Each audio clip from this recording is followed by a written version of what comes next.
ফেরাউন যে বলছে আমি তোমাদের বড় খোদা, তার মানে ফেরাউন এই দাবি করে নাই যে আমি আসমানের স্রষ্টা, এটা দাবি করে নাই যে মানুষ আমি সৃষ্টি করেছি, জমিন সৃষ্টি করেছি, পাহাড় পর্বত সৃষ্টি করি। ফেরাউন এই কথা দ্বারা বুঝাইছে আমি রাজনৈতিক খোদা।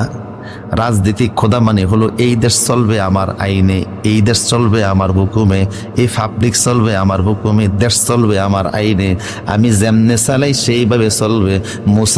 মুসার আল্লাহর আইন মানি না। কথা বুঝতেছেন কিনা? কাজে কিয়ামত পর্যন্ত যারা বলবে আল্লাহর আইন মানি না, আমার আইনে চলবে, আমি টেবিল থাপড়াইয়া আইন বানামো আর বলমু হা জয়যুক্ত হইছে, হা জয়যুক্ত হইছে, হা জয়যুক্ত হইছে, আল্লাহর আইন মানি না, এরাও কিন্তু ফেরাউনের নামের তালিকার পিছনে দিয়ে আসে না। না, কার আইন মানতে হবে? হ্যাঁ, আল্লাহ লাহুল খলকু আল্লাহ, সৃষ্টি যার আইন চলবে,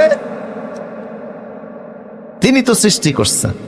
ফেরাউন তো এটা বলে নাই যে আমি আসমান জমিনের মালিক। কিভাবে সে বললো আমি বড় খোদা? যে আইন জমিন যার, তিনি আইন দিচ্ছেন। ফেরাউন বললো যে আমি সব মানি, শুধু ওনার আইনটা মানি না। আইন বানানো কি মানুষের কাজ না আল্লাহর কাজ?